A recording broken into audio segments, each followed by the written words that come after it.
The room was quiet, almost too quiet, as Captain Ibrahim Traoré stood near the window of the presidential residence in Ouagadougou. Outside, the wind danced with dust, but inside, tension. An aide rushed in, face pale. "Captain, you need to see this." He handed Traoré a flash drive. No label, no sender. Only one word written on it: betrayal. Later that night, Traoré locked himself in his study and plugged it in. A video loaded. The footage was grainy at first, but clear enough. There he was, Maada Bio, newly elected president of ECOWAS, sitting in a sleek office in Washington, D.C., across from someone unmistakable: Donald Trump. "We can bring Burkina Faso to its knees," Trump's voice thundered. "Sanctions, total isolation. You just need to sign." Maada hesitated, then nodded. "For the greater good," he whispered, and picked up the pen. Traoré paused the footage. His hands trembled, but his face stayed calm. Outside, lightning cracked through the sky. He whispered only two words: "They chose war." News had not broken yet. The world continued as normal. Maada Bio gave smiling interviews. Trump tweeted about African cooperation. But deep inside the Burkina Faso palace, a storm was quietly forming. Traoré met privately with his closest advisors in a dimly lit room. Phones were turned off, cameras covered. No leaks. "The footage is real?" General Zongo asked. Traoré nodded. "He sold us out." Silence fell over the room. Then Minister Diallo slammed his fist on the table. "They're trying to choke us out like Libya, like Mali." But Traoré raised his hand gently. "We don't shout. We don't panic. We act with truth, and the world will listen." The next day, while Maada Bio stood at a press conference in Abuja, smiling with European diplomats, he had no idea that in 48 hours, the world would watch a broadcast unlike anything before. Traoré was preparing something, not a military strike, not retaliation. He was preparing the truth. But how do you fight betrayal so deep, when it's dressed in suits and sealed behind closed doors? By opening the door, on live global air. Inside a glowing, futuristic studio in Geneva, Switzerland, cameras were being installed. Screens flashed flags of ECOWAS, the US, the AU, and Burkina Faso. The stage was set, but no one knew what was coming. The world thought it was just another peace dialogue. CNN, BBC, Al Jazeera, RT, and dozens of African stations tuned in. Millions of people were expected to watch. But only one man knew the real script. Captain Ibrahim Traoré entered the building dressed not in military uniform, but a black traditional Faso Danfani. His expression, unreadable. Back in Burkina Faso, people gathered in front of TVs, radios, phones, waiting. As the lights came on, Traoré sat down. No papers, no teleprompter. The host welcomed him, unaware of what was about to drop. "Captain Traoré, thank you for joining us. The world is listening." He leaned forward slightly. "I am not here to make statements," he said softly. "I am here to tell the truth, and I brought the evidence with me." He placed a silver laptop on the desk. The host froze. The studio fell into complete silence. Then, on global live television, he pressed play. The screen came alive. Trump's unmistakable voice echoed through the studio. "We need to stop Traoré. He's too independent." He wasn't shouting. He was calm, like a man used to making things happen behind closed doors. Maada Bio replied softly, "If I agree to the sanctions, will the EU follow?" Trump smiled. "You let me handle Europe." The clip cut to a time-stamped moment just a week earlier, Maada Bio signing a classified document with the ECOWAS seal. A man in the corner, believed to be a U.S. envoy, nodded silently. Back in the Geneva studio, the host froze. Producers scrambled off camera. Something had gone terribly off script. Across Africa, viewers gasped. In Accra, in Lagos, in Ouagadougou. Even in Washington, phones began to ring. Traoré didn't flinch. "This is not fiction," he said quietly. "This is betrayal, and it is real." But he wasn't done. He looked directly into the camera. "My people deserve to know the truth, all of it." He reached for another flash drive. Backstage, Maada Bio's press team in Abuja collapsed into chaos. The video was trending worldwide, and it was just getting started. Back home in Burkina Faso, the streets were filling with silence. Not protest, not cheering, silence. People gathered around televisions and radios. Some wept, some clenched fists, but most simply stared. In a quiet neighborhood in Ouagadougou, a woman named Aisha sat in her living room, eyes glassy. Her son, Hamidou, had died in a cross-border attack last year, after sanctions delayed critical defense supplies. They told her it was logistics. But now she understood. "He died because they planned it," she whispered. Outside, other mothers sat on stools. Some were barefoot, some still wore their wrappers for morning chores, but all were watching. In real time, Ibrahim Traoré was not yelling, not accusing blindly. He was presenting facts, documents, audio, dates, names. Aisha covered her mouth as she saw the contract. Sanction Implementation Plan, Burkina Faso, signed by Bio, countersigned by a U.S. diplomat. Her neighbor burst into tears. Ibrahim was right. They wanted him gone. It was no longer about politics. It was about dignity, about sons who died hungry, about broken promises from leaders who smiled for cameras and stabbed their people in the back. And Traoré, alone in that studio, kept going. In Abuja, Maada Bio stood at the ECOWAS summit podium, smiling. Cameras were on him. Western ambassadors applauded politely. Flashbulbs popped. But behind the lens, journalists' phones buzzed non-stop. Breaking: Traoré exposes secret ECOWAS Trump sanctions deal. The smile on Bio's face began to fade. A reporter raised her hand mid-speech. "Mr. President, are you aware of the live footage currently being aired by Captain Traoré?" He paused. "Excuse me?" he asked, already sweating. The room erupted. Questions flew. Bio walked off stage. In Geneva, Traoré played more clips, phone calls between ECOWAS advisors, leaked emails, minutes from secret meetings. But it was what came next that made the world stop breathing. Traoré took out a framed photo of a young boy, no older than 10. His name, Yaya. A child who died in a hospital that had its electricity cut off due to U.S.-backed financial blockades last month. "He never knew politics," Traoré said. But politics knew him.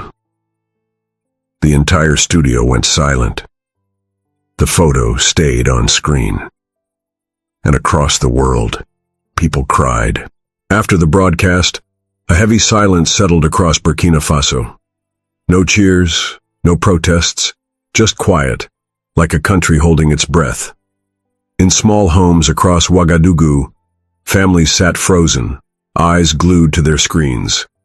They had just seen their leader, Ibrahim Traoré, speak with calm fury and reveal a truth too painful to swallow. At a modest home, a young girl named Mariam wiped tears from her face. Her father was fighting in a region hit hardest by the sanctions. "Will Papa come home?" she whispered to her mother. Her mother's eyes were heavy with worry, but filled with hope. "He will, Mariam. Because we have Ibrahim. He fights for us, even when the whole world tries to silence him." The people's love for Traoré grew deeper, not because of the scandal, but because he dared to stand for them. He was no longer just a leader. He was a guardian of their dignity. Far away, in the halls of power, whispers turned to panic. The world had seen the truth, and the truth was breaking alliances that once seemed unbreakable. In Washington, news of Traoré's broadcast reached the Oval Office quickly. Trump's usual bravado was replaced by something less certain. His trusted advisors crowded around, nervously watching the stream. "This can't be allowed to spread," one whispered. But Traoré's calm strength was hard to fight. Back in ECOWAS headquarters, Maada Bio's phone rang non-stop. His carefully crafted image was crumbling. He called a secret meeting with his closest allies. "We must contain this," Bio said. "We cannot let Burkina Faso become a symbol of resistance." But inside, his confidence was faltering. Meanwhile, Ibrahim Traoré prepared his next move, not with anger, but with hope. He believed that truth, no matter how deep the betrayal, would eventually shine, and the people were ready to stand with him. News of the sanctions deal had shaken the continent. But something unexpected happened. In a small town in Ghana, a group of young activists gathered around their phones, watching Traoré's speech over and over. They were inspired, not just by the truth, but by Traoré's courage. Led by a fiery woman named Nana, they started a campaign. Stand with Traoré. The hashtag spread like wildfire. Young people from Senegal to Nigeria took to the streets, not with weapons, but with signs, songs, and peaceful marches demanding justice for Burkina Faso. Even some leaders in neighboring countries began whispering support, emboldened by the wave of public backing. For the first time in months, hope blossomed.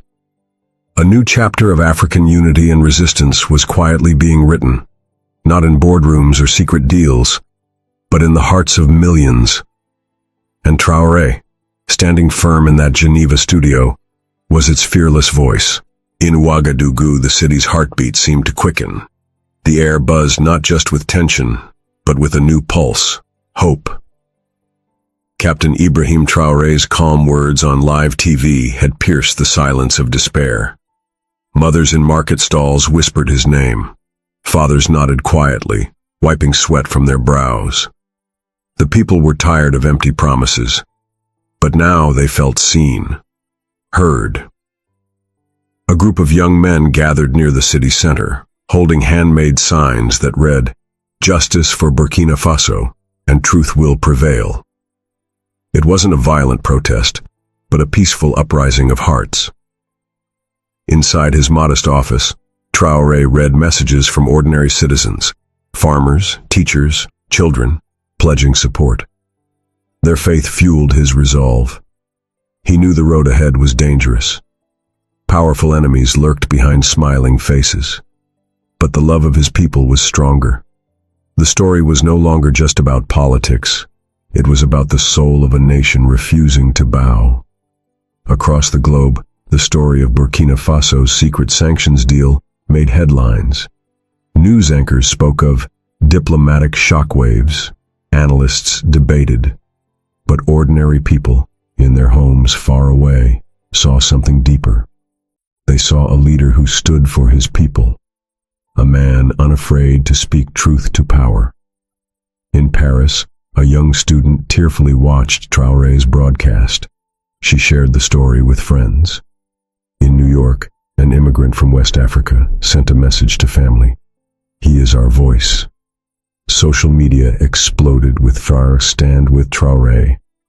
Diplomats met behind closed doors, uneasy. And in Geneva, the studio where the broadcast had taken place remained silent. The moment had changed everything. While headlines raged, Traoré returned to the simple things. He visited a hospital in Ouagadougou, walking quietly through wards where children waited for care, delayed by sanctions. A nurse recognized him and whispered, "You give us hope." He smiled softly. Hope is our strongest weapon. Later, he sat with veterans who fought alongside him, men and women whose scars told stories of sacrifice. They didn't need speeches. They needed a leader who understood their pain. Traoré's courage wasn't loud or fiery. It was steady, like a river carving stone. In a world of chaos, his calm defiance was a beacon. And as the sun set over Burkina Faso, The people felt something they hadn't felt in a long time. The promise of a new dawn. Behind closed doors, the corridors of ECOWAS were buzzing with tension. Maada Bio's allies whispered in hushed tones, worried about their fading grip on influence. But outside, the people were awakening. Traoré's broadcast had stirred more than just political unrest. It sparked a fire of awareness across West Africa. At a small cafe in Bamako, Mali, a group of students watched the footage repeatedly, sharing stories of their own struggles. "We are tired of silent leaders," one said. "Traoré speaks for us." Back in Ouagadougou, Traoré's team planned their next move carefully. They knew the fight was far from over. Powerful forces would try to silence them. But the world was watching, and the people's faith gave them strength. News of the secret deal and Traoré's brave response swept across borders. In Ghana, Nigeria, Senegal, and beyond, citizens held peaceful rallies under the banner, "Stand for Truth, Stand with Burkina Faso." For the first time in years, voices once drowned by fear echoed loudly in the streets. International observers took notice. Some leaders quietly expressed sympathy, while others stayed silent, caught in diplomatic webs. Yet the unity growing among everyday Africans was undeniable. Traoré became more than a leader of Burkina Faso. He was a symbol of resilience, courage, and hope for a continent too often ignored. One evening, Traoré sat alone in his office, a letter in his hands. It was from a mother in a remote village. Her son, a young boy named Ibrahim, had been inspired by Traoré's courage to dream of a better future. She wrote, "Thank you for giving us hope when the world turned away. Your strength lifts us all." Traoré's eyes filled with tears. He folded the letter carefully, a quiet smile breaking through. He wasn't just fighting politics. He was fighting for every child, every mother, every family longing for peace. And with every step, his resolve grew stronger. The road ahead was still hard, but for the first time, it felt possible. Because the people were no longer afraid. They were ready to rise. The world was watching, and the tide was turning. As news of the exposed secret deal spread, more and more people began to question their leaders, their alliances, their futures. In the streets of Ouagadougou, the energy was electric but peaceful. Mothers brought their children, young and old marched side by side, all united by one name, Ibrahim Traoré. In a small radio station, an announcer's voice cracked as he said, "Today, a new dawn breaks over Africa. Today, we refuse to be silenced." Traoré, far from the chaos, sat quietly in his office, eyes fixed on the horizon. He knew this was only the beginning. But the faith of his people gave him strength that no power could break. Not everyone was ready for the truth. That night, shadows moved in Ouagadougou. Threatening letters appeared on doorsteps. A trusted aide was followed and beaten. Traoré felt the weight of every threat, but refused to falter. He remembered the faces of those who suffered, the children, the mothers, the veterans. Their courage became his shield. In the quiet moments before dawn, he whispered a vow. "For every tear shed, I will fight twice as hard." The people's love was a fortress, their hope a light no darkness could extinguish. The day of the final broadcast arrived. In the glowing Geneva studio, Traoré faced the world once more. This time, no documents, just his voice and his heart. He spoke not of vengeance, but of unity. "Let this be a new chapter," he said, voice steady, eyes burning with hope. A chapter where Africa stands tall, together, proud, free. The world watched. Tears streamed down millions of faces. In that moment, a continent found its soul again. And Ibrahim Traoré became more than a leader. He became a symbol of resilience, courage, and unbreakable hope. If this story moved you, if you feel the power of truth and courage, please like this video, subscribe to our channel for more real stories that matter, and drop a comment below sharing what moved you the most. Your voice matters. Your story matters.